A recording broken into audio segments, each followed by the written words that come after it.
Good afternoon, everybody. My name is Bob Rasmussen, and I have the distinct honor of serving as the Dean of the USC Gould School of Law. And it is my pleasure to welcome all of you here to our 4th annual Supreme Court preview.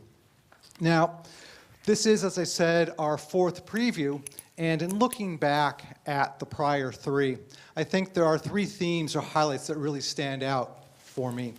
First is the substantive content that the panelists discuss every year. That in every year they provide a wonderful overview of the issues that the term is going to address and the type of trends that are going on in our most important legal institution, the Supreme Court. Secondly, we've always been blessed to have panelists with us who not only follow the Supreme Court's jurisprudence, but actually help shape it. And this year is no exception. And third, I always have the distinct honor and privilege of introducing the moderator for the panel, and that is my colleague, Elizabeth Garrett. Beth joined the USC faculty in 2003, and she currently serves as the Francis R. and John J. Dugan Professor of Law, Political Science, and Public Policy. Before joining USC, Beth taught at the University of Chicago Law School, and she really is uniquely qualified to serve as moderator, both on her practical experience and on her scholarship. In terms of her experience, Beth has served as a law clerk to Judge Steve Williams of the United States District Court of Appeals for the District of Columbia. She has also served as a law clerk to Supreme Court Justice Thurgood Marshall, and she served as legal advisor to Judge Holtzman on the Iran United States Claims Tribunal. After clerking, Beth served for Senator Boren in the United States Senate, and she then began her illustrious career in academia. Beth is an expert in a variety of areas, including the legislative process, budgetary process, direct democracy, democratic institutions, statutory interpretation, and tax. And finally, Beth currently serves the university as provost and senior vice president for academic affairs. Beth?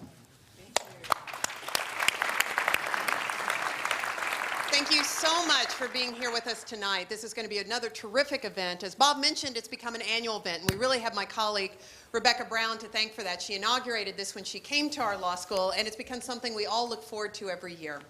So we're going to be spending this evening talking about the upcoming Supreme Court term. Indeed, it started today, as any of us who've watched the news lately know.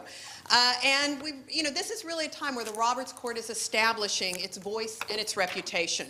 The Chief is playing an increasingly large role as a leader. And of course, everybody keeps watching Justice Kennedy, the pivotal vote in so many cases. In 14 of the 16 5-4 decisions last term, he was in the majority, often with the so-called conservative wing, and he was in the majority in 94% of all cases last term. But while the Chief and Justice Kennedy get a lot of attention, we have a lot of really interesting justices, and we'll talk about those as we talk about the cases. It's Sonia Sotomayor's I guess it's her 3rd year on the court. It's Elena Kagan's 2nd year, and some of the other justices are getting some interesting attention. You might have read the New Yorker article about Clarence Thomas and his influence on the court, or seen recently some of the coverage of Justice Ruth Bader Ginsburg, who is increasingly seen as moving into her role as the senior so-called liberal justice. So we'll talk about all these personalities, we'll talk about the cases. Let me briefly introduce this terrific group of scholars we have to discuss this with us today. Not just scholars, but both Michael and Jeffrey are involved in some of the cases before the court, so they'll share with us some of their views from that perspective. I'll introduce them briefly so that we have plenty of time for discussion, but I know you have their longer bios in the materials that you picked up. Michael McConnell, one of my former colleagues, is a nationally respected constitutional law scholar at Stanford Law School and a leading authority on freedom of speech and religion. Before joining Stanford in 2009, Mike served as judge on the U.S. Court of Appeals for the 10th Circuit. He's argued 12 cases in the U.S. Supreme Court, most recently Christian Legal Society versus Martinez in 2010. Jeffrey Fisher, the next scholar we have, is an authority on the Supreme Court practice and a nationally recognized expert on criminal procedure. As co-director of Stanford's Supreme Court Litigation Clinic, he's brought and won several landmark cases, including Blakely versus Washington and Kennedy versus Louisiana. In 2006, the National Law Journal named him one of 100 most influential lawyers in America. And Rebecca Brown is a constitutional theorist whose scholarship focuses on judicial review and its relationship to individual liberty in the U.S. Constitution. From 1988 to 2008, she was a professor at Vanderbilt Law School, where she held the Allen Chair in Law, and she's now our great colleague here at the University of Southern California. And all three of our panelists have in common, among many things in common, that they all clerked for the Supreme Court. Professor McConnell for Justice Brennan, Professor Fisher for John Paul Stevens, and Professor Brown for Thurgood Marshall. So without further ado, let me get started. And let me throw out the first question. We're going to talk a lot about the upcoming term. And I think we ought to start with asking you, each of you, which do you think is the most interesting case on the docket so far? Which is the case that has held your attention and interest the most? And let me just say a few words about the format. We're going to do this as sort of a conversation. I'll throw out questions, ask each of them to answer, but we hope to have a discussion here and then leave plenty of time for questions and answers with the audience. So, Mike, let's start with you. What is your most interesting case of the term so far? Well, it's a funny term because I think most people are most interested in cases that aren't there yet.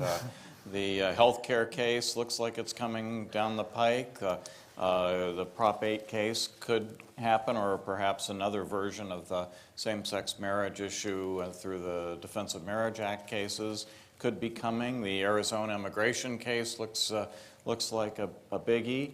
And that's what most people, I think, are talking about. But in one important sliver of American life, there's a case up there that is probably one of the most important and interesting and difficult in several decades. The sliver is religious life of America, in particular organized churches, and whether they have an untrammeled right to hire and fire their own clergy.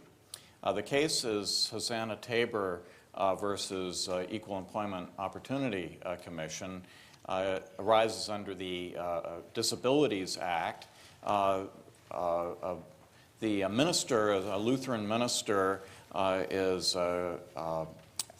her job in a very small Lutheran school, where she leads the chapel sessions, organizes the religious classes, but also spends a majority of her time teaching secular subjects in a small elementary school.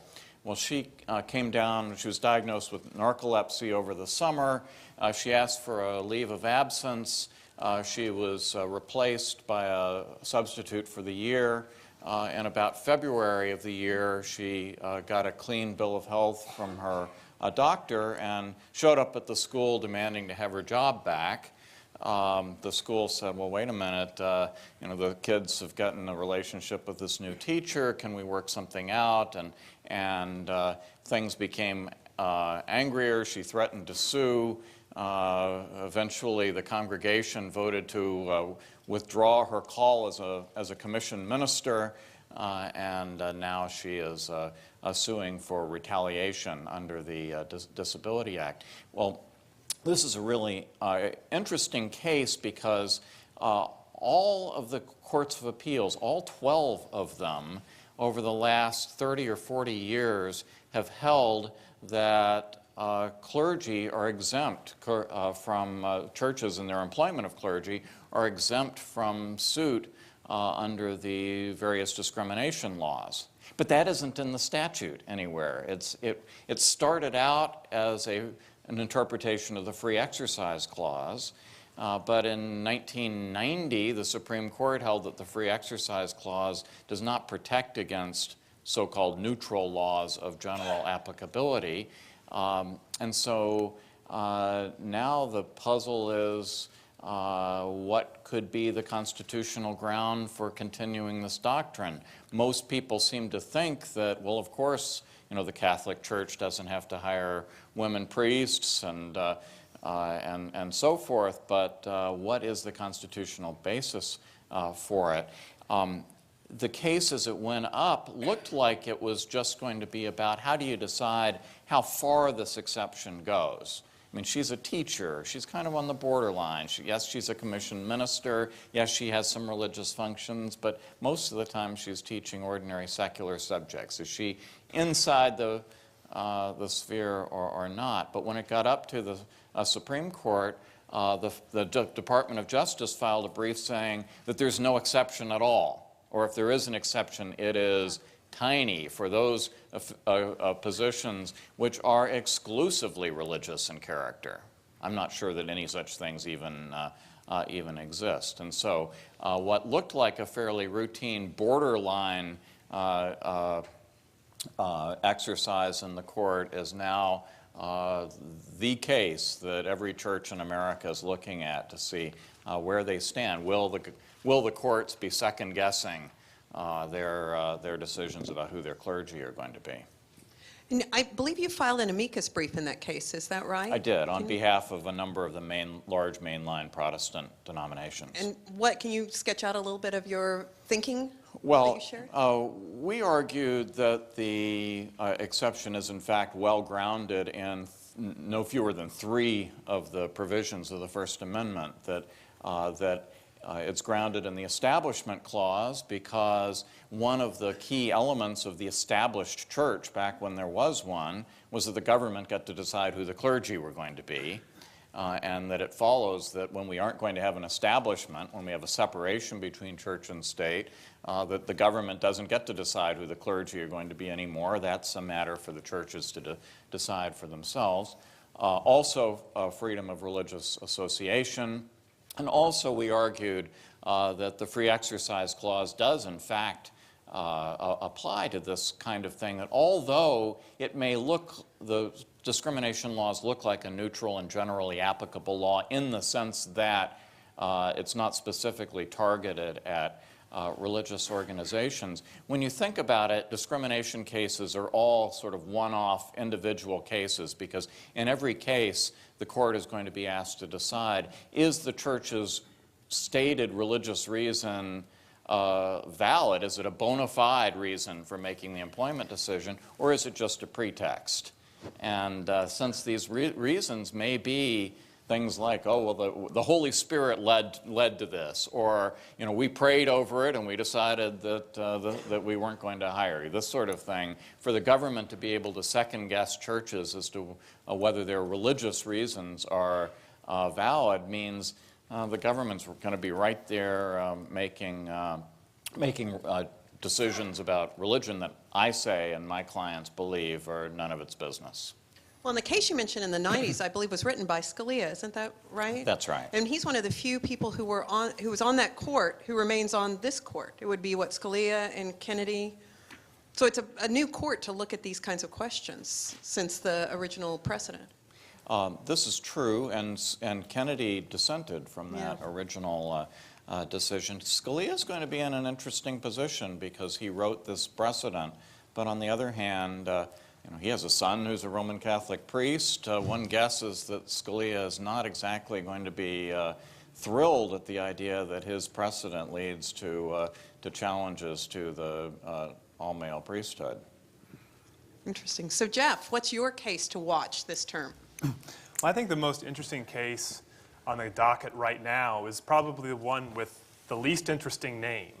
It's called the United States against Jones. Wait a second. In a few years, try and search that one on Westlaw, and good luck. The case involves the intersection of the Fourth Amendment right to be free from unreasonable searches and seizures and modern technology. Many people have probably read about this case. The issue in the case is whether the police need to obtain a warrant in order to affix a GPS device to somebody's car and then use that GPS device to track their movements 24 hours a day, 7 days a week, and as it happened in this case, for an entire 28 days. And there's a couple interesting things about this case. One is that anytime you take an old rule and apply it to new phenomenon, it's bound to be difficult. And I think that's all the more the case when it comes with these new technologies that we have. A few years ago, the court had a case that involved text messaging. And there was a moment on the bench where the justices started asking, well, what happens if you have one text message and somebody else is trying to text message? Is there a call waiting for text messaging? And everybody kind of wanted to bury their head in their hands after a few minutes.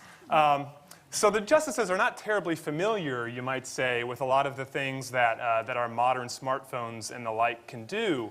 And so you might think in this case that favors the government. There are two cases from the 1980s where the Supreme Court held that the police could put what was known at the time as a beeper, an electronic beeper, in things that people were going to carry in their cars, and use that without a warrant, without any reason, without any suspicion, to track somebody's movements over the public streets. And in both those cases, the U.S. Supreme Court held that you just simply don't have a reasonable expectation of privacy in where you drive around in public, because the police or anybody else could follow you around if they wanted, and indeed sometimes they do. They track cars and track people in unmarked cars, and you don't have any reasonable expectation of privacy in where you drive in public streets. And so you might think that that the court's unfamiliarity with technology would really aid the government here, because the government's argument basically boils down to this is nothing more than a slightly more modern version of that beeper. On the other hand, what the D.C. Circuit said in this case is, well, no, it is not just a difference, it is a minor difference, it's a difference in kind. Because these GPS devices now allow police to amass information that no longer can we even indulge in the fiction that this is aiding in something they could otherwise do. It now allows them to do something that would just be impossible, which is to track not just one person's movements, but at hardly any marginal cost, everyone's movements, as much as they wanted to. And again, remember how dramatic, in a sense, the government's argument is, with no warrant, no reasonable suspicion whatsoever. And so in that sense, the other thing about the case, and many journalists have written about this, is it almost sorts of raised this specter of 1984. I mean, there's kind of a creepy ickiness factor to this case. Judge Kaczynski, Alice Kaczynski, who sits on the Ninth Circuit, said he had a wonderful passage in his dissent in the Ninth Circuit that dealt with the same issue, that started with the phrase, for those of us who've lived in a totalitarian regime, wow. This has an eerie feeling of deja vu.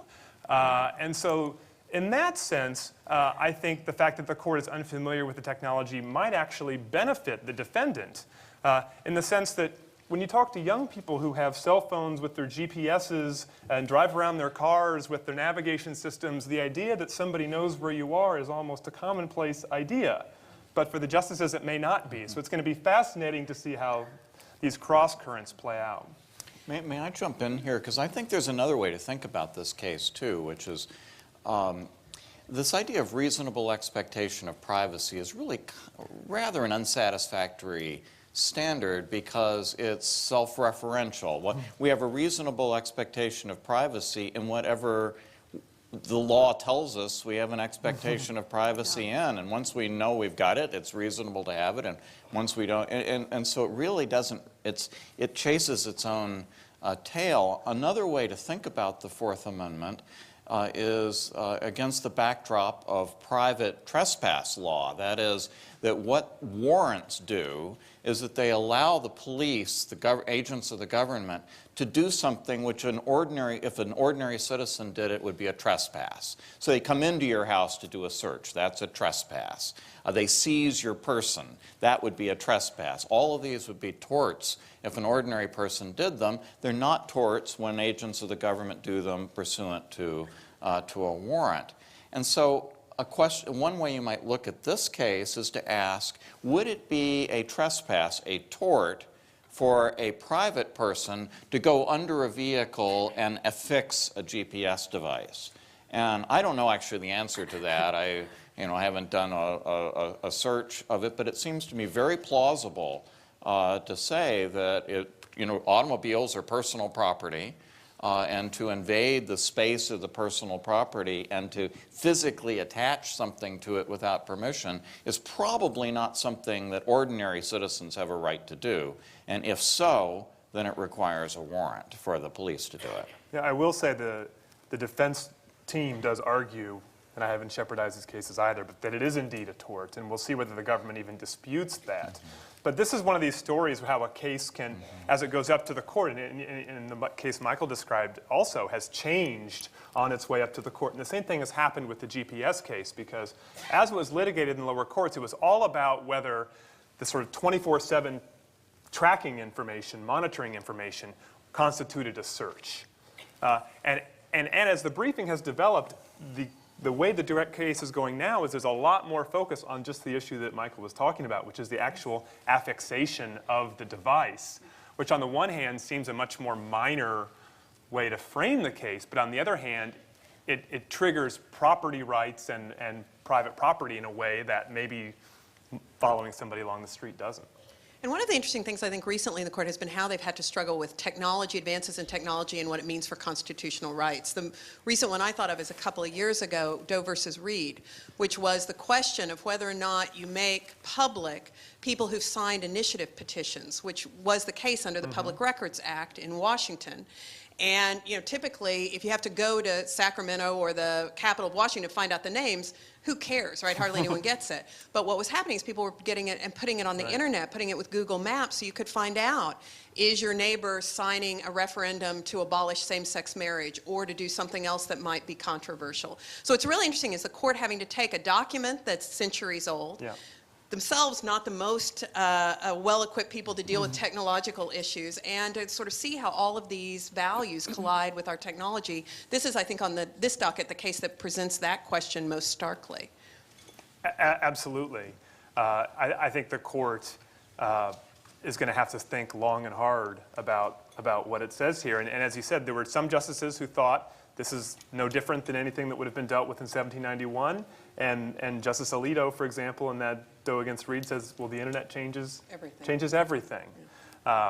And that's very much what the D.C. Circuit, the court where they decided the lower court decision in the Jones case, thought, is that Judge Doug Ginsburg, writing for a majority in that case, in a very cross-coalition majority of that court, said, GPS is just different. It allows the government to paint a picture of somebody's life and, in a sense, get into their business in a way that just wasn't possible before, and that triggered something different. And there's a big free speech case this year that also turns on technological change, which is the fleeting expletives case, FCC versus Fox, which has to do with, most people are familiar with this, where some celebrity uses the F word during an awards broadcast, and the broadcast company is fined for this. Well, all of this government regulation of broadcast came about at a time when there were 3 networks, when the only way to get into the home was through the broadcast, and the airwaves were thought to be owned by the government.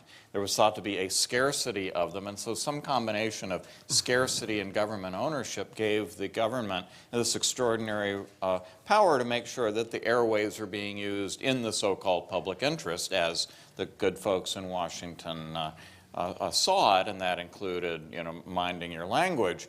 Well, now, how many people watch their TV over broadcast airwaves?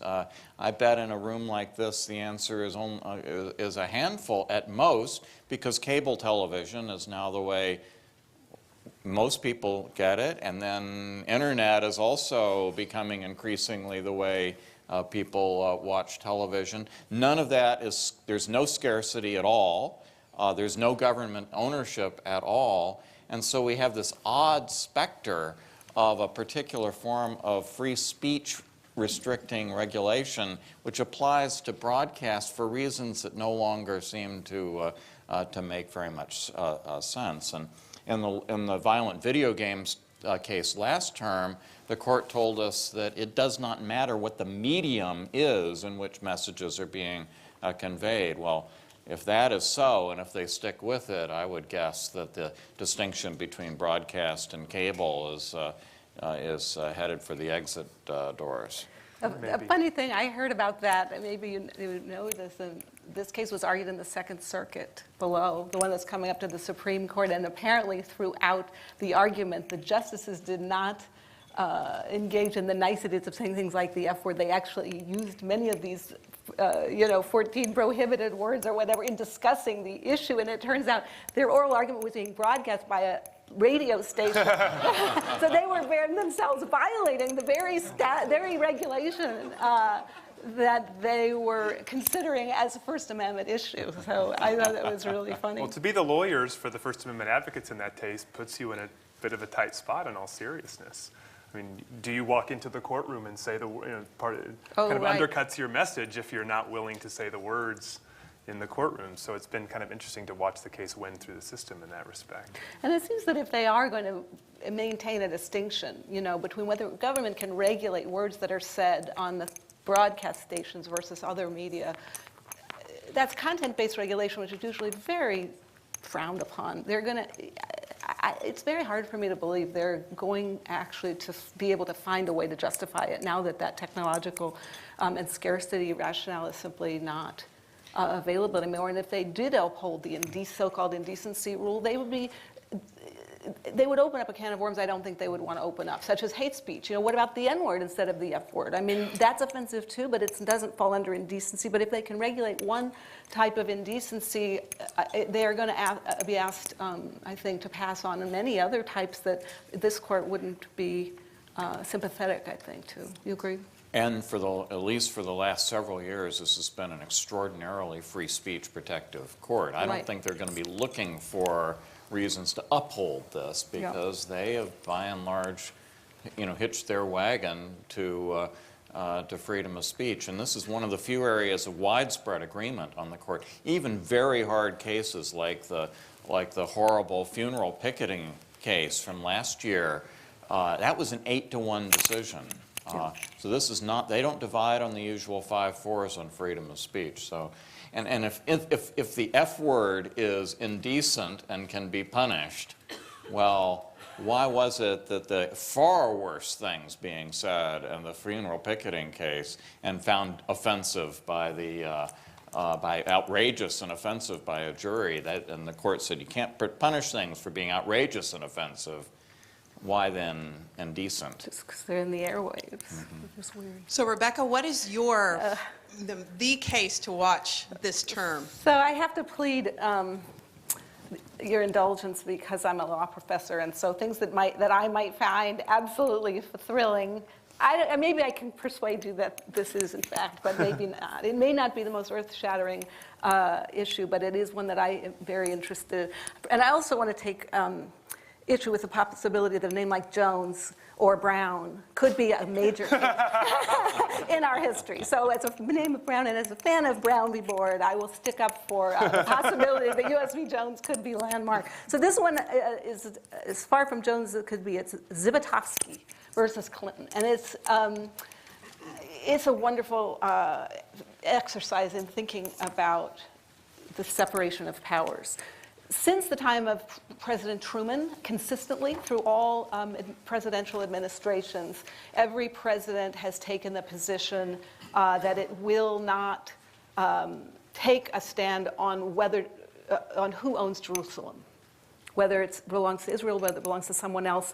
The official United States executive branch position on the issue of Jerusalem has been that no state is sovereign over that city. That's the background. But in 2002, Congress passed a statute which directed the Secretary of State to recognize in this particular limited way Jerusalem as being the capital of, or within the sovereign state of Israel. And the way the form that that particular statute took that's at issue in this case is that it told the Secretary of State, if you issue a passport, a U.S. passport, to an American citizen who is born in the city of Jerusalem to U.S. citizen parents, upon the request of the parents or the child, you must write on their passport that the birthplace of that child was Jerusalem, Israel. That's by statute. The executive branch, the statute was signed by George W. Bush as president, and interestingly enough, at the time he issued one of his now famous signing statements. And that might be a kind of fun sidebar on this issue, in this case. I don't know if the court will care about that part at all, but he did issue a statement when he signed the statute that he thought if it was a mandate to the Secretary of State, that it was unconstitutional as an encroachment on his presidential powers. So a child was born in Jerusalem to U.S. parents. The parents requested that the Secretary of State record the birthplace as Jerusalem, Israel, and the Secretary of State, predictably consistent with executive branch policy, refused to do it. So the child brings the case to compel it. It's a fascinating case for constitutional law buffs because it's an unusual situation where Congress has an enumerated specific power over this issue. And its power is, it has the power to establish a uniform rules of naturalization. So it's an explicit enumerated power under Article 1, Section 8.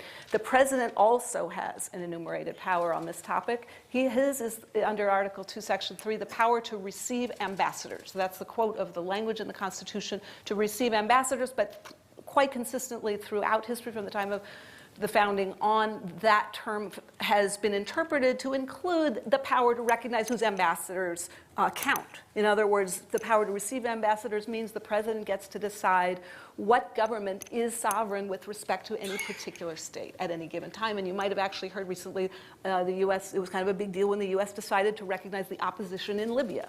And that was the executive branch using that power to receive ambassadors to say, okay, from now on we think the opposition and not Gaddafi is the prevailing government. It obviously doesn't control Libyan law or politics, but it is our U.S. president's statement of who we view, how the president on behalf of the nation views as sovereign with respect to that. And so it's a clash between two branches of government. That's very rare, and what makes this case particularly interesting to me is that we haven't, since we've had these personnel changes on the court, we haven't really had a case involving a clash between the Congress and the president. And the reason that that's particularly interesting is that we have an unprecedented number of justices on the court right now who not only served in the executive branch, but actually served in positions in which their job was to advocate for executive power within the executive branch.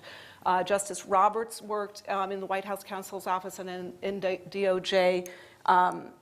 Justice Alito, interestingly enough, headed the Office of Legal Counsel, which is the focus of the consideration of executive power within the executive branch. And actually his specialty was about signing statements, and he urged President Bush to issue a lot of those signing statements, asserting his executive authority. Justice Kagan was White House counsel and Solicitor General. All of them, and of course Scalia also, long ago, before he was on the court, was also the head of the Office of Legal Counsel. So all of those offices in which these people came, from which these justices came, are basically dedicated to the accretion of executive power. And so you might expect that they're going to be sympathetic to the president's view here. But Congress makes a very strong case that, and the reason that, for example, that a baby born in Jerusalem or any baby born abroad to U.S. parents, the only reason that baby gets to be a citizen at all is because there's a statute that provides for that. So Congress says, hey, this is our bailiwick, right? We give that person citizenship. It's only a lesser included power to be able to determine the terms on which that citizenship as a U.S. citizen is granted. And in this case, that means you have to call their birthplace Jerusalem, Israel. So it will be a very interesting, the other kind of neat tidbit about this case is that one of the, for those of you who have studied constitutional law, you know about Youngstown Sheet and Tube versus Sawyer, a very important case about presidential power during the Truman administration. But the famous opinion in that case was written by Justice Robert Jackson. Justice Robert Jackson's law clerk, during the term that he wrote that very influential opinion, was William Rehnquist. William Rehnquist was a big champion of executive power, and his law clerk was John Roberts. So it's like a grandparent kind of legacy going on with the clerks here, which, you know, it's sort of fun to speculate whether Roberts will turn to Jackson's opinion in 1952 to resolve this case. You know, it's actually worse than that. Oh, is it more? Because Worse? I hadn't realized that bad. Rehnquist was clerk during that that term. Yes, case. he did. But Rehnquist wrote Jackson's opinion into a majority opinion in Dames and Moore against Regan. Oh, right. And that was the term Roberts was his law clerk. So And now that piece I didn't, so that's interesting because Dames and Moore, this case. talk about insider baseball. But that is, since Youngstown, one of the major separation of powers cases we've seen. So it is a sort of a grandchild now, and yet in the however many years it is now in the Roberts Court, 5 or 6, we really haven't seen. The only executive branch power case we had seen in that time was Hamdan, and Roberts was recused from that because he wrote the opinion below it in the D.C. Circuit. So we actually haven't heard his personal views on this court, but in the lower court, the D.C. Circuit, when he was there, he did voice a strong pro-executive branch attitude. But the interesting thing really is sort of what role should the court play when the two big branches, political branches of government, are at loggerheads in exercising the powers that they rightfully claim have been given to them by the Constitution. Yeah, I don't think you have to undersell this case at all. I mean, it's a huge case, no matter where the court decides to dip their toe into this pool. Yeah. Because you mentioned that President Bush issued the signing statement that said, this wouldn't be constitutional if it was a mandate, even though it is. It is a clear mandate. It's not a mystery as to why he did that in the midst of the war on terror, with quite aggressive claims of executive power that have carried forth into the current administration as well, that's taking very much the same view. So whatever the court says about ambassadors in Jerusalem is going to have people are going to be reading the commas and the semicolons and every last bit of it for tea leaves about their view on the war on terror and claims of strong executive authority, I think. And you didn't mention that there's another possible way for the court to handle this, the political question doctrine, because I believe that was what the court below said, we, the judiciary, do not have jurisdiction to decide this. This ought to be just fought out between the two branches. It's a political question. I can't remember the last time the Supreme Court found that anything was a non-justiciable political question. Nixon versus the United States. So, well, and it's not. And talk about an unsatisfying doctrine to begin with. I mean, just the way they've laid it out. It's an unsatisfying doctrine, and this case doesn't. I just don't think there's a strong argument at all that that's the right answer here. The political question doctrine says courts shouldn't answer questions that really aren't legal questions. So, for example, if you ask the court, should Jerusalem be considered part of Israel, that's a political question. The court has no way to decide that case. But to decide whether the Congress can control the exercise of the president's recognition power through statute is as much of a legal question as anything can be. So I would be very surprised if they ducked it in that way. Of course, again, when John Roberts was a law clerk, they decided the case, the court decided the case of Goldwater versus Carter, which had to do with President Carter's unilateral abrogation of our mutual defense treaty with Taiwan. And the question there was, we know how treaties are formed, which branch of government has the power to cancel them, to abrogate them. And if I remember correctly, the controlling opinion in that case was Justice Powell's opinion saying this is a political question. And what he, I think, meant by that is that when the two political branches are at war over something and they both have a certain authority over it, that it is best for the court to stay out and just let them resolve it in a political fashion. Well, let me change the topic a little bit, although I do think we've learned from what we learned from Rebecca and Mike that whoever the clerk is on this case for Justice Roberts will be a Supreme Court justice. There you go. You might want to find that out. Chief Justice someday, yeah. So one of the topics that always gets a lot of attention in the press and, of course, by the court are topics of criminal justice, cases of criminal justice. We've talked about one with the Jones case, but I think this year's docket has a number of important criminal justice cases, just like we did last year. And I thought maybe we could spend some time on those cases that we haven't talked about. And Jeff, why don't we start with you, because I think your clinic is actually involved in at least one of those cases, and you've been involved generally in a number of these important cases. Sure, I can mention one case that we're involved in and will be argued in just a couple of weeks now, October 12th. The case is called Florence against Board of Chosen Freeholders, and the case is actually styled a civil rights case, in a sense more than a criminal case. But the issue in the case involves criminal justice quite directly, which is whether local jails, upon taking people in that the police have arrested, have a blanket right to strip search every single person on their way into the jail, no matter what the offense for which they've been arrested and no matter whether they have any individualized reason to believe they're trying to smuggle any contraband into the prison. It's an issue that has divided the federal courts across the country, and that is the ordinary template for a Supreme Court case, of course. But the interesting thing about this one is that every single court has now weighed in. So the Supreme Court, I think, had nowhere else left to go, and so they finally decided to take up this question that is. Let me say a couple things about it. One is, I think this is one of those rare cases where I would just be remiss if I didn't say a word or two about the facts of the case, because they're so powerful. And I think one of the things that's really interesting about Supreme Court litigation in general is to the extent to which the underlying facts of any given dispute that happen to make it up to the court end up playing a role in the outcome of the case. I think sometimes the answer is, quite often the answer is no, because the court sees itself as deciding legal issues, not factual ones. But I think other times they can't help but be influenced by the setting in which the case arises. This case comes out of New Jersey. Our client, Albert Florence, is a local finance manager at a car dealership. Years and years ago, he had neglected to pay a fine. And he, upon getting a notice in the mail, realized, oh, I didn't pay this. He went and paid it. And over the years, he has actually kept in his glove box of his BMW SUV a copy of the return from the clerk of the court showing that he had paid the fine. Mr. Florence is African American, as he describes it. Every now and then I get pulled over and I need it. So one day he gets pulled over with his wife and kids in the car coming home from dinner. The officer runs the plates. He says, well, you have an outstanding warrant. He says, well, no, I don't. Let me show you the paper. The officer says, well, that's not good enough. I'm going to arrest you and take you into the jail.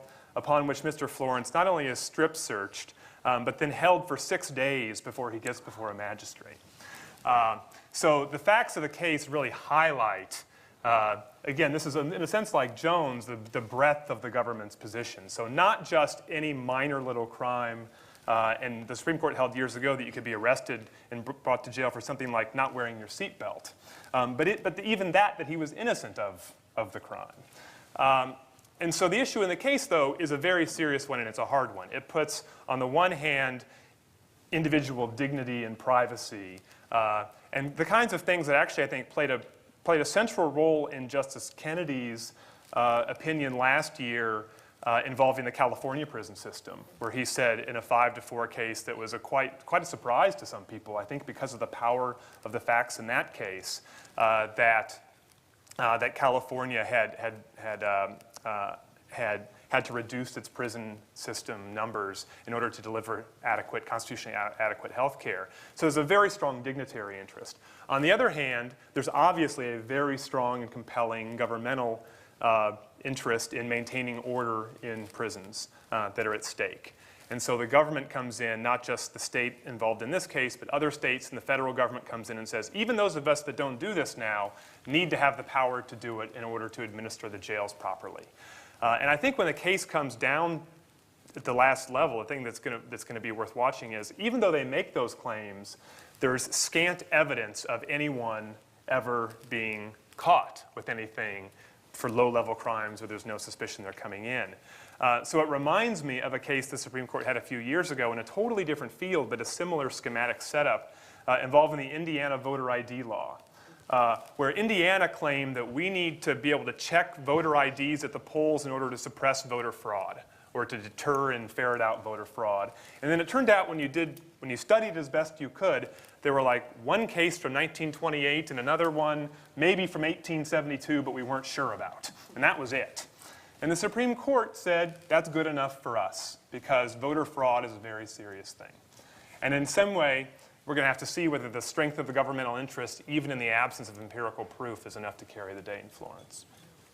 Well, I have a somewhat different reaction to that, and especially the facts. As I was reading the briefs in this case, I was struck by how outrageously Jeff's client was treated. But the outrage is that he was in jail for 6 days. I mean, when it would have taken minutes, literally, to check out the problem. Now, it wasn't the police officer's fault. There was an outstanding arrest warrant, and the warrant said that he was to be arrested and jailed. That's what it said. But upon any magistrate looking at this, it would have been cleared up, or should have been cleared up, extremely fast. It seems to me that that's the problem, and it may very well be that I still have not quite accepted Largo. What was the case? Alta Vista versus Largo. I forget the case. The seatbelt. The idea that you can be jailed for the most trivial of misdemeanors. That may be what I think is wrong. What's the fact that when someone is going into the general population in a jail, that is, not in a solitary confinement cell, but mixing with the general population, that they can be inspected to make sure that they're not bringing something in, seems to me almost common sense. I really find it hard to believe that they wouldn't be searched in this way. Now, there are different ways to do it. And you might want to put some limitations. As I understand, reading the government's brief in this case, he was taken, he showered by himself with a single officer, same sex, observing him, not touched, not required to do any of the sort of humiliating body cavity search type stuff, but just to make sure he didn't have anything on him, and also to see if he had gang tattoos or physical injuries that they should know about. It seems to me that he was certainly wronged, but it seems to me being watched in the shower was the least of what was done to him. Well, among the many amicus briefs in the case is one by gang experts that say most people, if they have gang tattoos, they don't tend to be in their genitalia underneath their underwear. So it is one of these things that I think you have the common sense. I mean, as Michael puts it, I think there is this instinct to say, of course we want to be careful when somebody's coming into a prison or in a jail into the general population.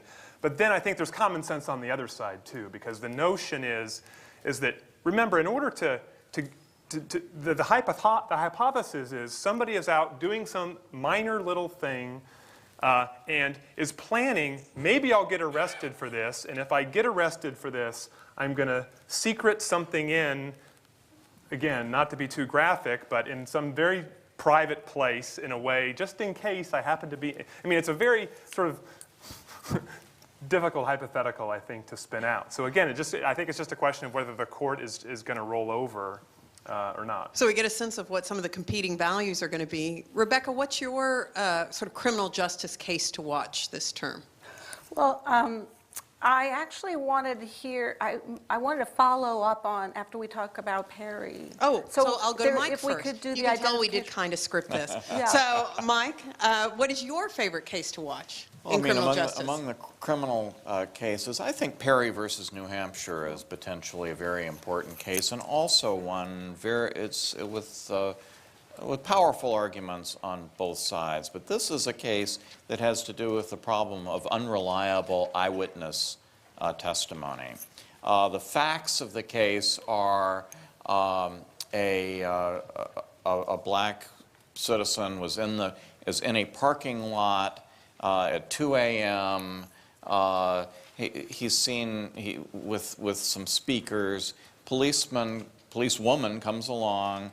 He says, "I'm just moving these out of the way." There's some other people around as well. And he is seen by a non-English speaking person on the 4th floor of a neighborhood building, or at least she says she saw the person. But she identifies him as the man standing next to the police officer. Now, if this had been a staged identification array, standing next to the police officer obviously would taint the identification, right? Because people leap to conclusions, and the person standing next to the police officer is likely to be the one who's guilty. In terms of description, all she could say is that he was a tall black man. Knew nothing else. And then, by the way, a month later, I don't know how much to wait to give this, but a month later, she does see a lineup, and she's unable to identify him. So the legal question in the case is whether it is a due process violation for the trial judge to admit eyewitness testimony without considering first whether it is reliable or not. So a couple things about this. First of all, I think we know, and I don't mean that we have a strong opinion, but I actually think that we know that eyewitness testimony has two characteristics.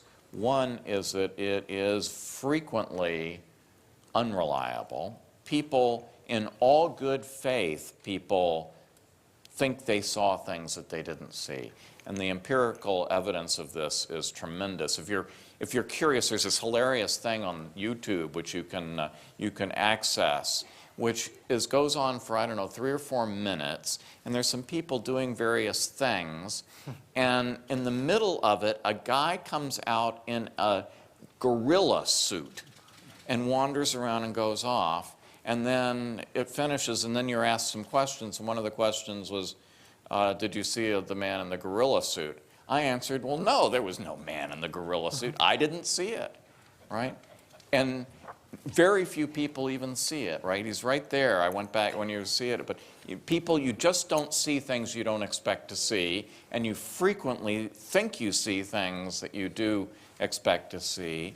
And now that we've been able to use DNA testing to evaluate a lot of erroneous convictions in the past, something like 3/4 of these, in all the various studies, 3/4 of the convictions, of the now convictions that we know were wrongful, were based upon eyewitness testimony.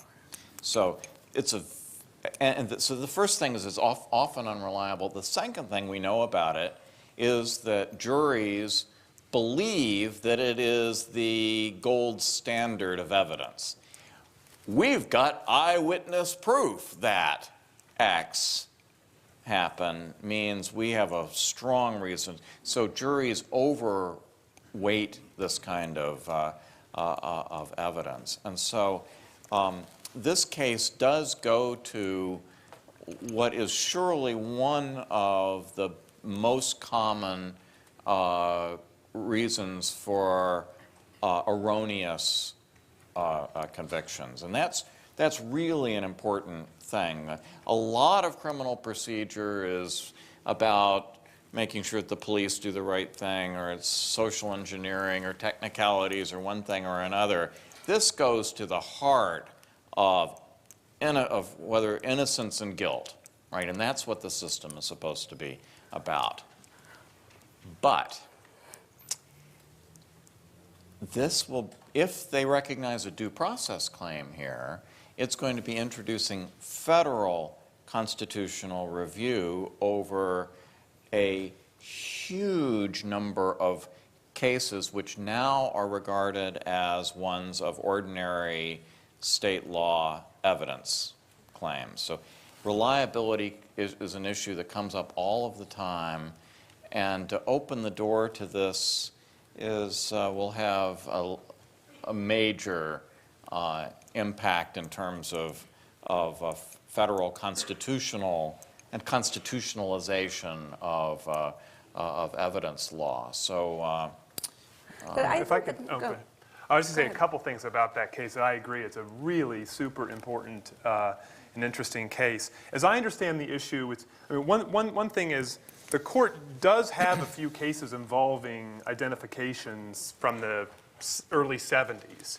And so they have said that just a regular old lineup is already subject to due process clause for reliability and suggestibility. And even something known as a show-up, or if police are involved in staging the identification, then the due process clause does already apply there. So the question here is whether we take the next step to this situation where the police are not involved in staging the identification as it happens. And obviously, so it's not just going from 0 to 60, but it's definitely it would be a very, very big step. And the criminal justice organizations, indeed, I think of this, for many of the reasons Michael said, as the big case on the docket this year. The Innocence Network, that's now become very influential across the country, has been working tirelessly, I think, on this case. And they see eyewitness identification as something that is just long, long overdue for the Supreme Court to revisit. And that's the last thing about the case that I'm fascinated about, is watching how the court, an entirely new court. Nobody on this court has had a witness ID case. We have all of this absolute flood of empirical scholarship and psychological evidence that can be brought to the fore. In a way, it's like Brown versus Board, which you mentioned earlier. And there are these times in history where the court does seem to heed the call of, well, we had these certain assumptions, but now that you've showed us through academic research or scholarship or studies that they're wrong, and now we're going to pay attention to that. But there are plenty of times where the court doesn't pay attention to that either and says, we're going to just follow our own hunches. And so I think that is something about this case that'll tell us something about these justices as people and how confident they are in their own assumptions as against, the prior court's assumptions as against this flood of work that's been done. To me, there's a really interesting sort of theoretical undergirding to all of this that both of you guys have touched on, I think, but I wanted to make it more explicit, which is in our system, the Supreme Court has often guaranteed procedures, right? We have process that protects our rights, especially for criminal defendants. And all of these eyewitness cases that were decided in the 70s focused on basically police misconduct. They set up, maybe not intentionally or whatever, but if they set up an array or a lineup in a suggestive manner, the court had no trouble saying you can't benefit from that. It's unreliable, plus there was wrongdoing. What's fabulous about this case is that it is arguably unreliable, but there's no police wrongdoing. So what it forces the court to do is come to grips with it. Is the Constitution just to restrain police from doing improper things that stack the deck? Or is the Constitution really, does it have something to say about convicting an innocent person? And this is a very poignant issue the week after Troy Davis was executed, because the public is very interested in this issue. His claim was that he was innocent. But when he went to court again and again to try to get stays of his execution, he was told, but your processes were adequate. They were fair, and the Constitution entitles you to process. It doesn't entitle you to truth. And the court is really, I think, struggling with this, because back in the days when they were cutting back on criminals' ability to open up their convictions on habeas corpus or post-collateral review, or on collateral review, one of the justifications for doing that, and Justice O'Connor was a big spokesperson for this, was to say, look, we're going to cut back the procedures. We're not going to let you open everything on process because you are not claiming truth, actual innocence.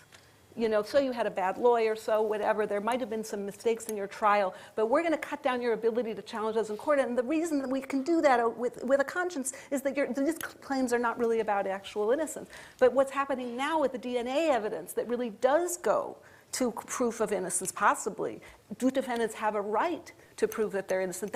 It sort of flips the whole issue on its head, which is to say, if I'm innocent but I had great process, does the Constitution have nothing to say to me? And that's a little bit, I think, of what this case raises, and it's a very important question. I mean, just to put it plainly, I remember the first time that I realized, and it's still true today, the Supreme Court has never decided whether it violates the Constitution to imprison a person who's demonstrably innocent. Exactly. If they've had fair process. Right. And Justice Scalia wrote an opinion recently in a death penalty case saying that if you've had fair process all the way through, the Constitution does not hear any claims for innocence. And other members of the court haven't weighed in yet, but it really is one of these days. And it really is, But if that sounds so shocking, you do need to remember what the Constitution says. Right? Exactly. No person may be deprived of liberty without what? Due process of law, which is, that's what they're entitled to by the Constitution. And we normally think of all the processes in the Constitution as ways to get to improve our chances of reliability. But again, with technology rearing its head, new ways of perhaps getting at truth that are separate from and not necessarily dependent on these processes, and maybe in some cases better than these processes, like DNA as opposed to eyewitness testimony, are challenging that. And so it's really a question, in a way, about what the Constitution is all about. For criminal defendants. So I want to move our topics a little bit. Yeah. So we've spent a lot of time on constitutional law, the First Amendment, criminal justice. One of the things you always read about the Roberts Court is that it is pro-business. And the cases that are often cited is last year's Walmart case concerning arbitration, the Citizens United case of a couple of years ago, which loosened the restrictions on corporate political spending, the AT&T Mobility case, I think last year, favoring arbitration. So I wanted to both ask you generally, all three of you, to think about, do you think it's fair to think about the Roberts Court as being characterized by a pro-business perspective? And in particular, Michael, I want you to maybe address how you think that the court might deal with one of the most important business cases on the docket this year, which I think is one you're going to be arguing. Is that right? The CompuCredit Corp versus Greenwood, which is statutory interpretation, but deals with arbitration again. So why don't we start, Michael, with you to kind of talk about that case, but then also sort of address the more general claim that this is a pro-business court.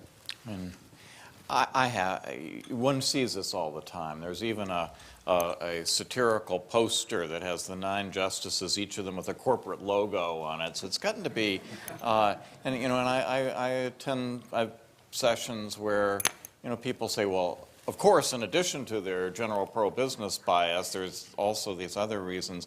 I have to say, I think this is one of the most unwarranted criticisms of the Supreme Court in the last few years. Just take last term. There were 18 cases in which individuals sued businesses for money damages. That's a fairly large number. So it's not, it isn't statistically insignificant. How did they decide those cases? 9 of them in favor of the plaintiffs, 9 of them in favor of the business defendants. And among those cases, many of them went unanimously one way or the other, right? And a lot of the cases in which the businesses lost were ones in which they had won in the courts of appeals below. There was one case, for example, this was a discrimination case having to do with how far retaliation law extends to protect. Everyone, all 4 of the courts of appeals that had decided that issue had all gone the same way. They had all decided in favor of the narrower right, and thus in favor of the business interest. The Supreme Court goes out of its way to grant cert, reviews this pro-business decision, and unanimously reverses. Right? Now, in addition, so not all business cases are individuals suing. Some of them are also, there were 9 cases involving governments of some level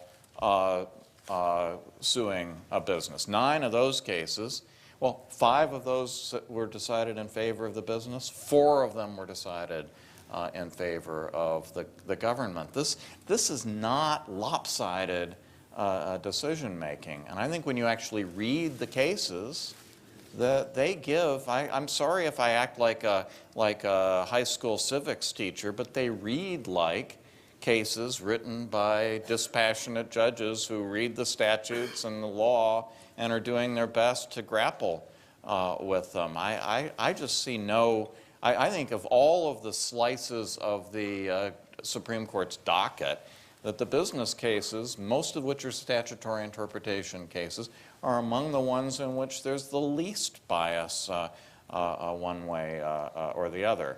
And naturally, I'm hoping for no bias at all in the case that I'll be arguing a week from Tuesday, CompuCredit against Greenwood. It's the latest in a long series of cases having to do with what kinds of claims are subject to forced arbitration clauses. The Federal Arbitration Act, which was enacted back in the 1920s, provides that as a matter of federal law, thus preempting any state law to the contrary. As a matter of federal law, arbitration clauses must be enforced unless the contract is, as a general matter, voidable under contract law, or unless there's a federal statutory claim that precludes arbitration.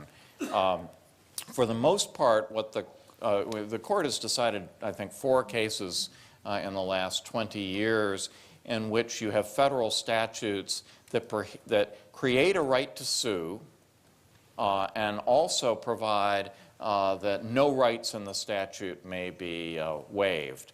In all of these cases, the court has concluded that what the Congress meant when they said no rights can be waived is they meant the substantive rights of the statute. They did not have anything to do with what forum the case would be decided in, and that arbitrators, according to the court, are just as capable of enforcing the substantive rights in these statutes as anyone else. Now, this particular case is slightly different. The statute says that consumers can't. Oh, by the way, the statute is the Credit Repair Organizations Act. It prohibits various fraudulent and deceptive practices on the part of these organizations where you go to them and they consolidate your debts and basically purport to get you back on your feet. Statute says that the consumer may not waive any rights, and then it refers to the right to sue as a right, the right to sue. Actually, 2 of the prior cases also involved statutes that said the persons can't waive any right. And so the question is whether it uses the term right to sue rather than saying something like the consumer may file a suit in federal court makes any difference. And my hope is that they will see this as no different from the cases that they've decided before. Now, Jeff, your clinics also, you may want to comment on this. Let me say a couple go ahead. words about that, because obviously it's a topic of a lot of public discussion. And I do see things a little bit differently, although not entirely differently. What I think is characteristic of this court is not so much that they're pro-business as they are anti-plaintiff. I think this court doesn't, sort of as a whole, is actually, and some people might think this is ironic, but it doesn't necessarily come out that way, but they're very suspicious of the courts as the proper place to resolve disputes. And so I think that is true in discrimination cases and in various statutory cases. It's also true, and even more true, I think, when you get into class actions that have a sort of public policy valence to them, and civil rights litigation that have even more dramatic public policy valences to them sometimes. And the more you find that in a case, I think the more suspicious and hostile the court is. And so when we say they're pro-business, I think it's because businesses are often defendants in these cases. And so by and large, they do pretty well in the court. Now, Michael's absolutely right that there were a couple terms ago, I think business went something like 14 out of 16. But they never run the table, and there's going to be a divide. But again, I think that just reminds us that we have to look at the court. The Supreme Court doesn't exist in a vacuum. It exists to review lower court decisions. And so insofar as the lower courts are comprised with judges, I think that the balance between the U.S. Supreme Court and the lower courts, if you could somehow aggregate and tally up the views of lower court judges right now in the courts of appeals, I don't think it's terribly out of whack. So I think that when you get a 9-9 divide on cases, that to me isn't unexpected, but the substantive outcomes, I think, can still tilt in one direction. And I think what's interesting to look at 2 particular lines of cases, I think plays out, at least the way I see this, in the arbitration line of cases, which the businesses are defendants that want to have these cases go to arbitration. In other words, they want them not resolved in the courts. I believe the Supreme Court, not just in the specific line that Michael mentioned, but you may correct me if I'm wrong, I think it's something like 12 or 13 cases in a row the Supreme Court has held in favor of arbitration and against the person wanting to have this adjudicated in the court system. And the one interesting line of cases on the other side are the retaliation cases. Last year was the last of about 4 or 5 retaliation cases in a row where the Supreme Court does actually want to provide the courts as a venue to litigate retaliation claims. And you might ask yourself, why is that? Well, what is a retaliation claim at its core? It's complaining that I wasn't able to resolve this out of court, and that got in the way of ordinary processes to resolve this. And so oddly enough, you get a court forum for that, but not for lots of other slightly more traditional claims. Now, don't you have a case, Jeff, out of your clinic about copyright that may be of interest to some in the business community? We do, and this is perhaps in this city, more people than most are interested in this case. It's called Golan against Holder. In this case, although my clinic is involved in it now, the real credit for bringing and litigating the case goes to Stanford's Fair Use Project, which I have to give them the tip of the hat. But the case is actually, I think, a quite fascinating constitutional case on a couple of levels. I'll tell it from the business perspective, since that's, in a sense, the header of this little mini discussion we're having. And the case arises this way. More or less throughout American history, Congress has obviously the power to create a copyright system for the progress of the arts and sciences, and to grant copyrights for, quote, limited times, is what the Constitution says, limited times to promote the arts and sciences. And Congress has, over the years, expanded copyright power in various ways. But every time it's expanded the copyright power, it's always done it prospectively.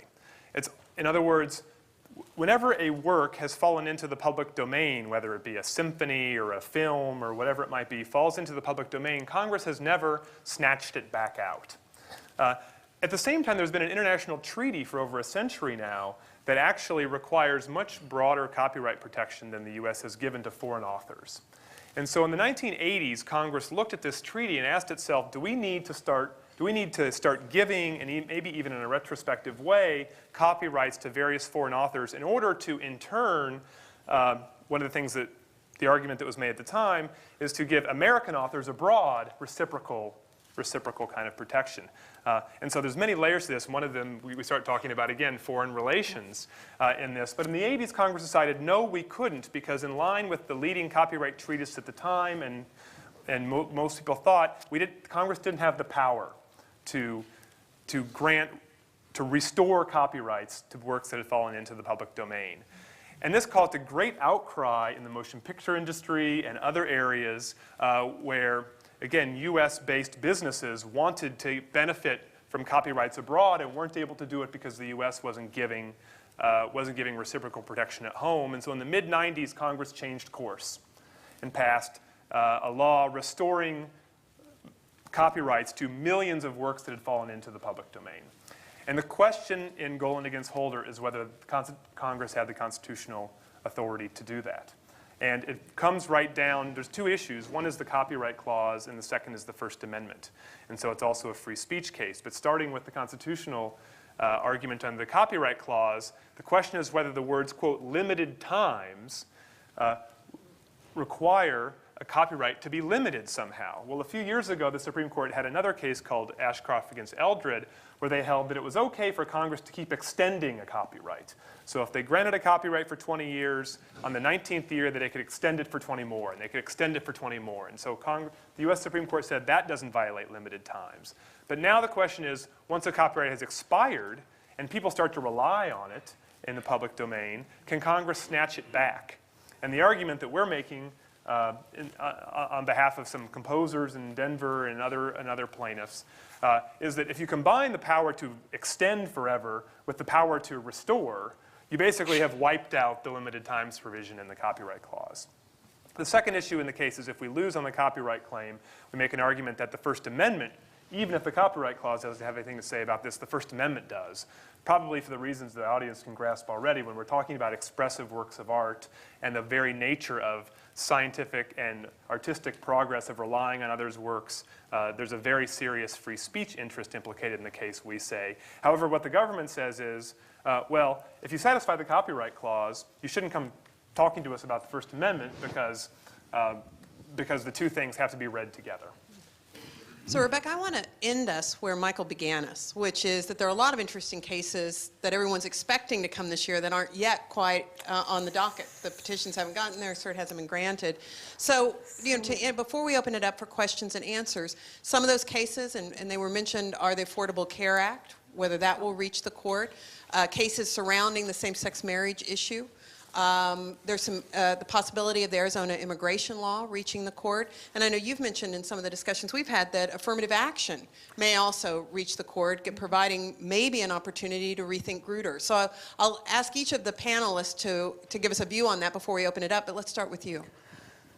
Yeah, well, should I talk about ACA? Whichever one you Yeah, want. this is the healthcare litigation. There's so much, of course, it's complicated, and I don't want to spend a lot of our time on the details. So you've read about it, I'm sure. The main issue in the cases is whether the Affordable Care Act exceeds the powers of Congress under the Commerce Clause, the power to regulate interstate commerce, because it imposes on individuals starting in 2014 a mandate to purchase, to either have health insurance or to purchase through various ways that are provided in the statute. And there's a penalty for not doing so. So as you probably know, it has gone so far to 3 different courts of appeal. They're not the same case, but there are cases filed all over challenging it. And the 3 different courts of appeals have come out 3 different ways so far. One of them upheld it as an exercise of the commerce power. One of them struck it down as beyond the power of commerce for Congress, and the third dismissed it under a procedural statute that precludes courts from enjoining tax statutes, and in that case, the court argued that this really was in effect a tax and shouldn't be challenged until after the person has paid it, and then would come back and challenge it there, which would be 2015. So there are so far 3 different outcomes. The case heated up a little bit just this week because the U.S. government decided to file a cert petition on the one case that I mentioned, the middle one, where the 11th Circuit struck down the act. So because the government has now sought a petition for certiorari from the Supreme Court, with that split in the circuits and a matter of extreme importance to many states and individuals, it is almost certain to be granted. I assume you guys agree, but please weigh in if not. And I think now, because of this timing, it will probably happen before the end of this term, which means we might see oral arguments in, I think, maybe March or something like that, and then get the opinion out by June. So it should probably produce a Supreme Court decision along some dimension before the 2012 election. So I just wanted to say a word about the merits, and as I say, there's so many aspects. Others can talk about them if they want, or people can ask questions. I would like to say I'm a follower of powers of the government. It's something I care deeply about. I've written about it, and I think about it a lot. And in my view, this isn't a hard case at all. Some people think it is, and I respect their view. But let me just give you my pitch for why I don't think it is a hard case. Nobody, I think, claims that the regulation of the healthcare market in this country or the health insurance market in this country is not commerce among the states. It just is, right? It's a significant portion of our gross national product. And I really haven't heard anyone argue that it's not commerce. So that immediately sets this case apart from others you might have heard about, where the court said possession of a gun in a school is not interstate commerce, therefore Congress can't prohibit it, or other similar things, where where the Supreme Court wanted to narrow the Congress going into a private local activity which typically a state could regulate. So the court has been protecting states as regulators by saying there are certain local things that are not commerce, they are not interstate, so Congress shouldn't be able to go in there, preempt the state laws, and regulate them. This isn't in that family of cases. And I argue, some will say that it is, but my position is that it is not, because it's clearly interstate commerce. So then you should ask, well, so why is it an important case? Why are courts disagreeing? What's the claim? The claim is that even though we're within the framework of a constitutional power that the Constitution gives to Congress, i.e. the power to regulate interstate commerce, we're in that topic. Congress still can't regulate it in this way. In this way, meaning that it cannot impose on individuals an obligation to take an affirmative step and purchase insurance in the market. That's the piece that people object to. But it's about what does it mean to regulate, not what does it mean to be commerce. Because this is purchasing, and it's a huge, as I say, economic factor in our economic crisis as well. So back in 1824, was it? Gibbons v. Ogden was the first case by Chief Justice John Marshall interpreting the commerce power. And interestingly enough, in that case, the challenge was that regulation, the word regulate, which is the word from the Constitution's text, doesn't include to prohibit. Okay, you can do this, but regulate. When it says regulate commerce among the states, it doesn't include prohibiting things. That was the argument. The Supreme Court shot it down absolutely, said no. What we care about is the topic. It does have to be commerce among the states. It has to be interstate in its nature. But once it is interstate commerce, what Congress chooses to do to it is not controlled by the word regulate. Regulate means they can do whatever they want to do, and the only check on that is the political check. So, you know, Congress can do a lot of things that might be a bad idea, but doesn't mean they don't have the power to do it. Congress passes a minimum wage law for the nation, you know, because that's interstate commerce. Could they pass a minimum wage law that is $1,000 an hour? Yes. Would they? No. And if they did, would there be political repercussions? Yes. And so it's that kind of check that I think that people are missing here, which is maybe it's a bad idea, but it doesn't mean that Congress lacks the power. What the instinct, which I respect, that motivates these challenges is an individual rights instinct. Because what are the, of course there are some limits on what Congress can do to us. We've talked about some of them here. But they are, yes, Congress can't interfere with our individual rights. And I think that's the instinct that people are feeling about this law. It feels as if it invades a sphere of privacy or autonomy that we seem to think we should have. We're not used to this kind of law. So we have an individual rights instinct about it. The problem with it is that there is no such recognized right to be free from government requirement once Congress has the power. Because I think everyone would agree that you know, well, if Congress couldn't do it, then the question would be, could a state law do this to you? And the same individual rights instincts might come up there, but without the Commerce Clause implications. So just to conclude on that argument, I think it's clear that it's commerce. I think the individual rights instinct is a strong one in our country and in our Constitution, and rightly so. But I don't think it's really a viable constitutional claim because we don't have a vigorous substantive due process kind of privacy autonomy right that would support the claim to be free of this kind of regulation.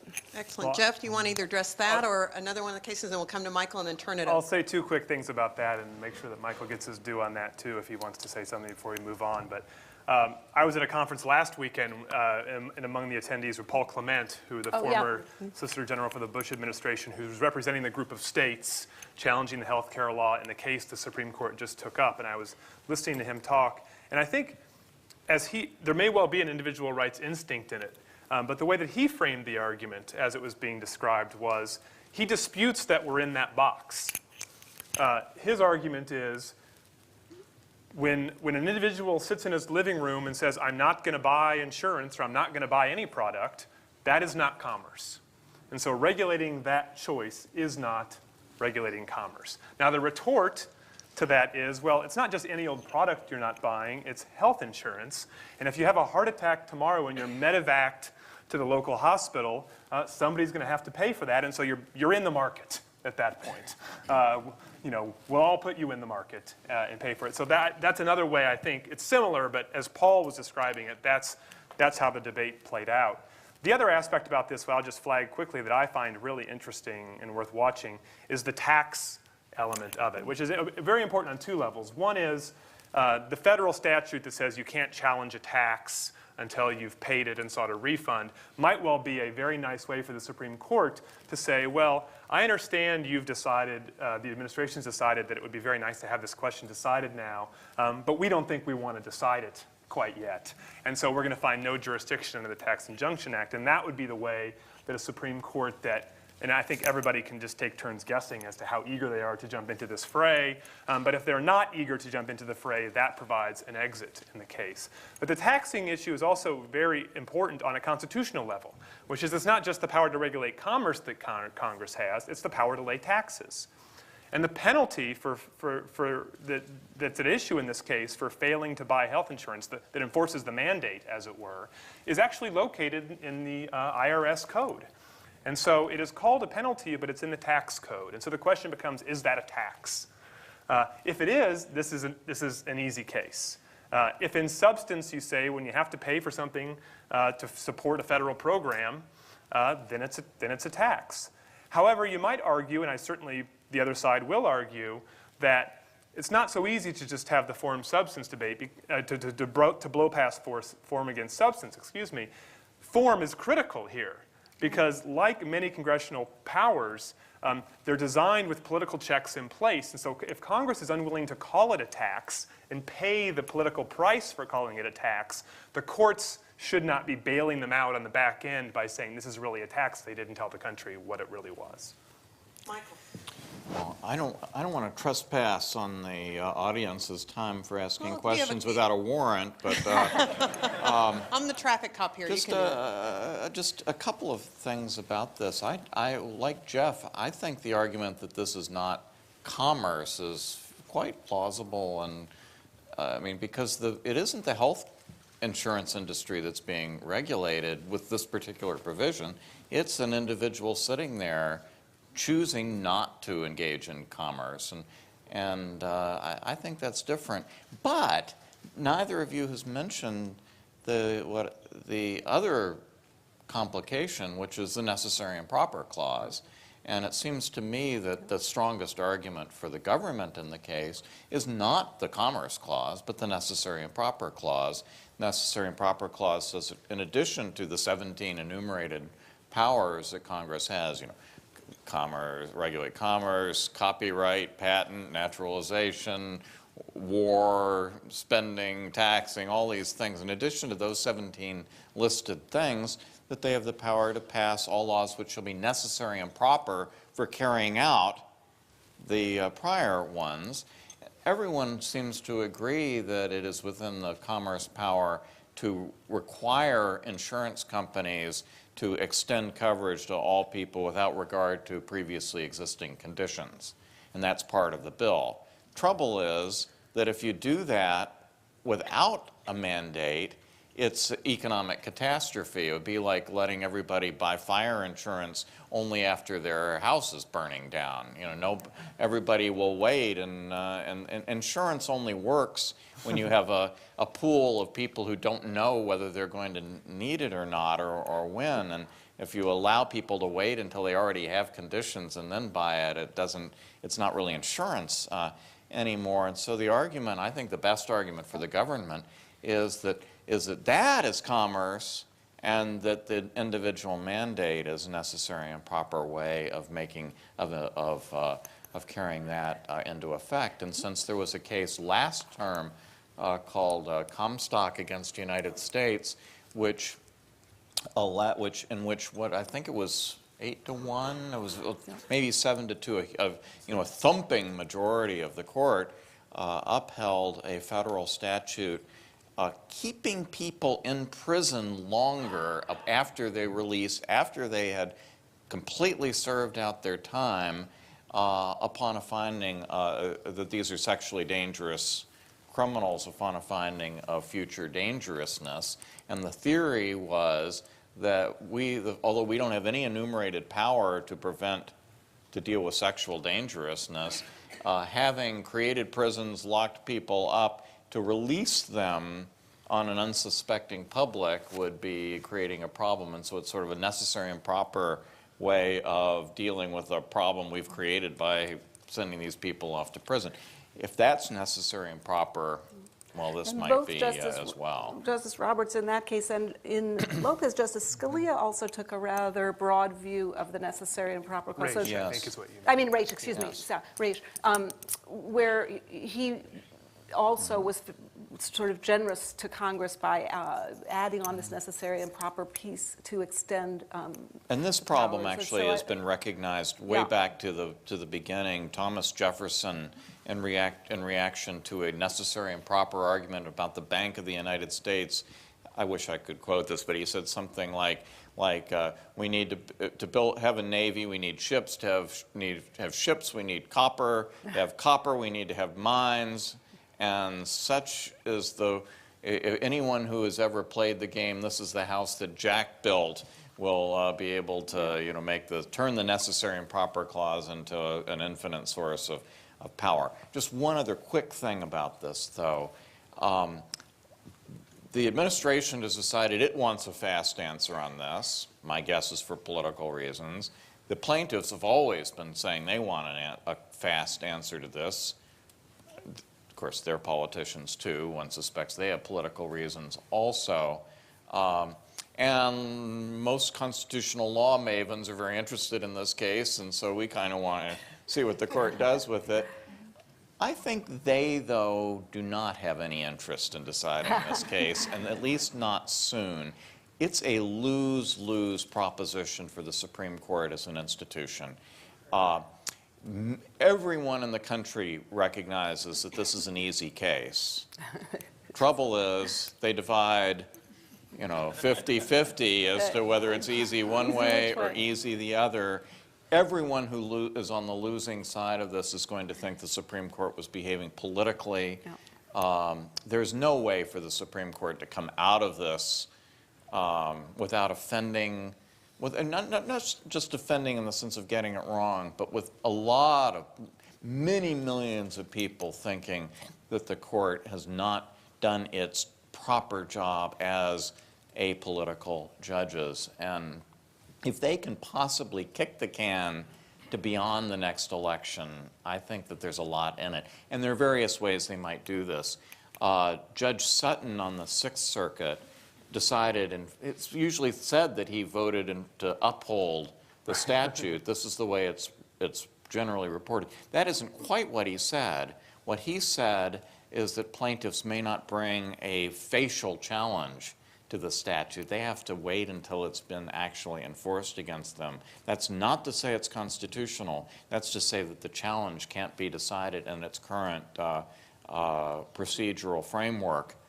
It's a very plausible position, and I think many of the justices will find it quite an attractive way of not having to deal with this in the run-up to a presidential election, where whether this thing is a good thing or not is going to be one of the big issues before them. And I wouldn't be at all surprised if they use that or some other device to make sure that they're not the ones deciding this hugely controversial, highly political legislative question. Well, let me open it up to the audience for a few questions. We always like to give priority to our students. Do I see any students in the back there? Yep. Hi, my name's Justin. I'm a student at USC Law School. Can you stand up, Justin? And I just wanted to ask about the Affordable Care Act, specifically the tax provision, because I've heard tax lawyers say that there's no enforcement mechanism. Congress specifically gutted that no IRS agent can enforce the penalty on the individual mandate. So do you think that'll come into play when the court is deciding maybe to punt the issue? That's a good question, because I haven't really studied this. I gather there is this glitch where the statute doesn't contain something that it needs to contain. I've heard that. I mean, this is just one more reason why they should never pass 2,600-page statutes without even reading them. I mean, it's just, that could be. But there's another. There's also said, and I think with some justice, that the fine, the penalty, is so small relative to the cost of insurance that large numbers of people are simply going to accept the fine anyway. And I think this is also true with the employers, that the statute has this unintended consequence of probably inducing large numbers of employers to cease providing health insurance coverage, because it's cheaper for them to pay the fine than it is to do the souped up, more expensive coverage that the Affordable Care Act provides for them. The whole thing is kind of a mess. And even something like that, just those hypotheses are another reason why the court might want to say, well, let's just see how this thing plays out. If a bunch of people are paying this, maybe it looks more like a tax, or maybe it doesn't, and all these questions. Well, and the delay in the effective date also is a reason for them not to take it, because with another election and with a history of some of these bills changing a lot before a delayed effective date, it could be that they're deciding a question that in another Congress would be changed anyway. So, and this Supreme Court has been moving away from facial challenges toward as-applied challenges. A facial challenge is where, the day after it's passed, people come in and they say it's just unconstitutional root and branch. An as-applied challenge is where you wait and see how it works out, and you actually challenge it in light of the realities. This is one of the things I like about the current court, and that I think to review statutes in light of reality and actual experience is frequently a good thing. This could be a good case for that. And isn't that also a problem with, it may be actually hard for a person to challenge it if they have to wait, because, I mean, it's complicated. I haven't read all 3,600 pages or whatever it is either. It's only 26, oh, well, no problem. But I mean, that is worse. to say there are provisions for people who can't afford their required thing. And so it's, if a person doesn't want to buy the insurance, but also doesn't apply for whatever the subsidy that is provided for people with low income, then it's unclear how they're going to actually claim injury. Maybe they just don't pay it, pay their fine, and then try to collect their $95 fine. Right, I think that's how it plays. And that's the reason why, even though the administration, those supporting the bill, I think for various other reasons why it's great to have it decided sooner rather than later, the plaintiff that would have to walk in the door if they decide it later is the plaintiff who says, I have enough money to buy health insurance, so therefore I'm not exempt from the mandate. But I just don't want to do it. Yeah. And then, as I said, for the defenders of the bill, the question becomes, well, you're not in the health market now, but what about if you have a stroke tomorrow? Who's going to pay for that then? And I think that's just, again, flesh on the bones of the controversy helps. I see another question there. Yeah. Do we have there you go. I'm closer. Thank you. Going back to the case regarding the police identification, whose responsibility is it in trial to determine the legitimacy of a witness or evidence? Would it be the judge or the counsel? Well, in the first instance, the question of whether the evidence is admissible is decided by the judge.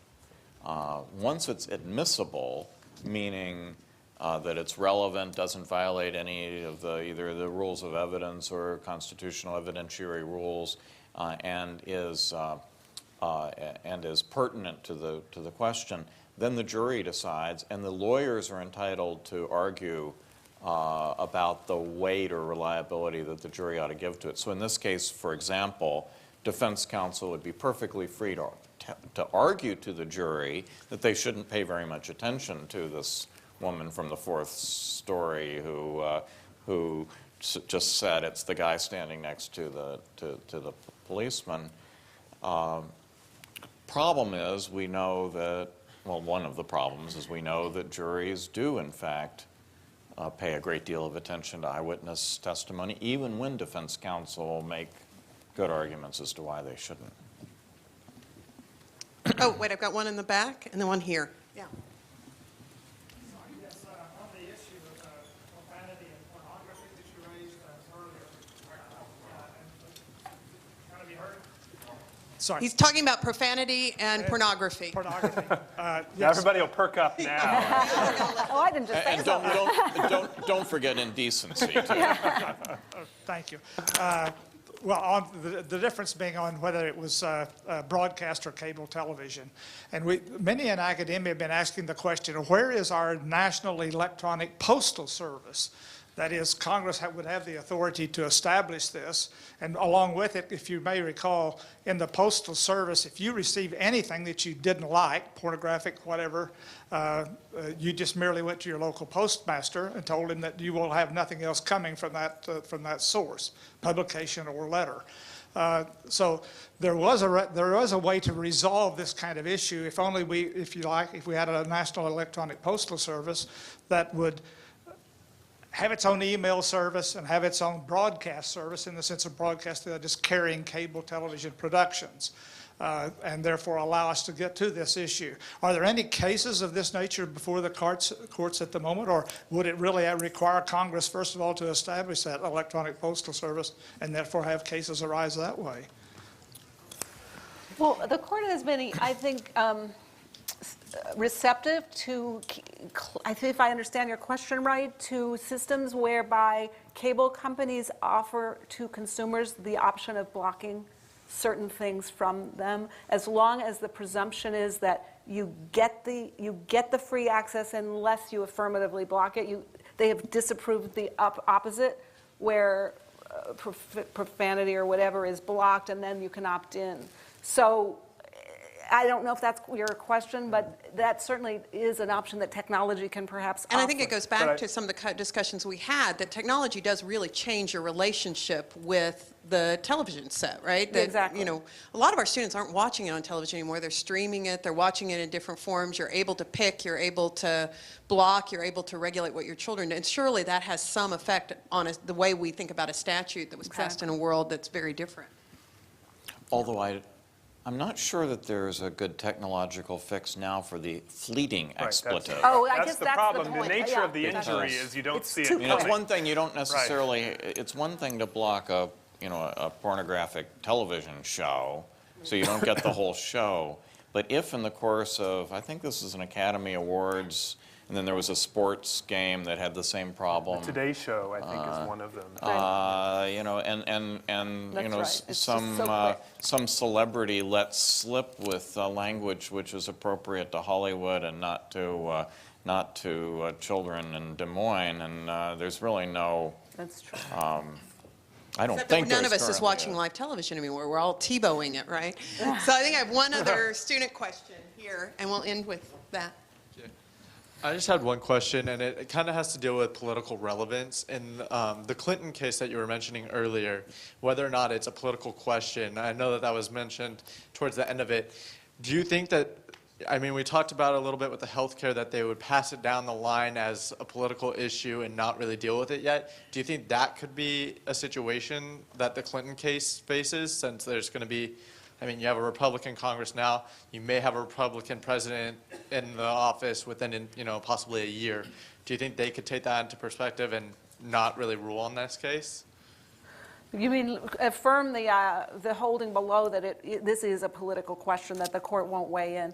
That's a possibility. I just don't see it, because I think the court really views as one of its prime jobs the idea of settling the boundaries of power for the other branches. They don't want to tell the branches how to exercise their power if they can avoid it, but they like to, I think, draw boundaries, because otherwise it can result in impasse. And so I could be wrong, but my prediction is that even though this is a contentious issue, and apparently there was some political ramifications from the passing of the statute in the first place, from people who challenged, U.S. is favoring Israel and that sort of thing, which of course is part of the president's argument, is you're interfering with ongoing negotiations, for Middle East peace talks, and that's very critical, obviously, to the executive branch's position, that it's their prerogative. But I'd love to know if you guys agree, but it seems to me the court, that isn't the type of controversy the court would back away from.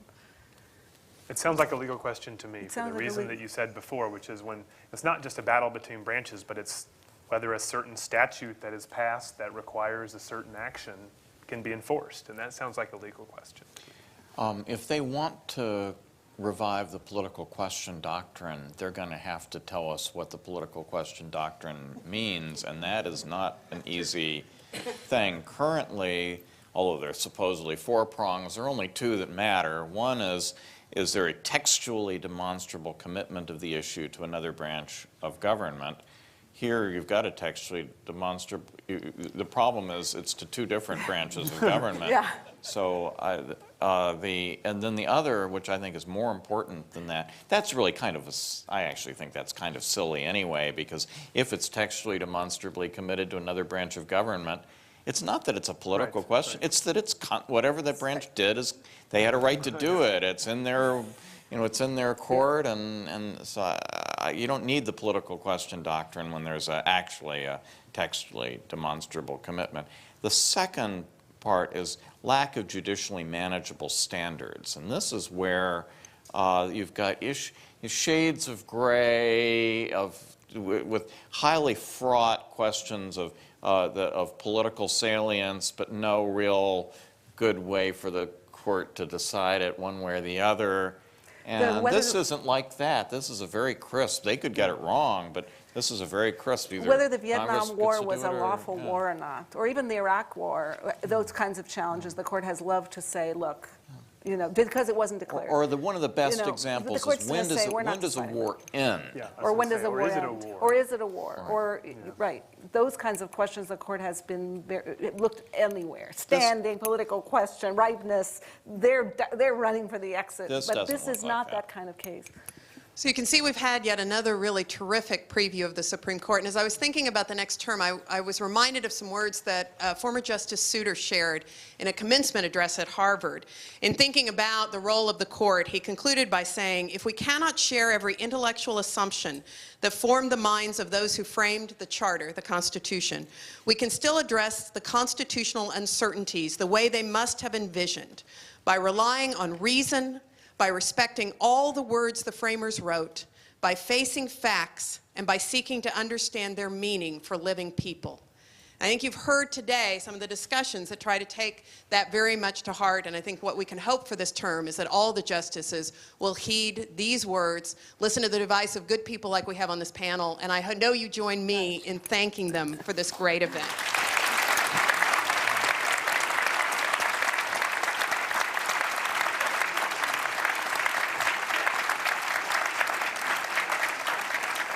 And I see that we have food and drink, so let's continue the conversation in dialogue with one another.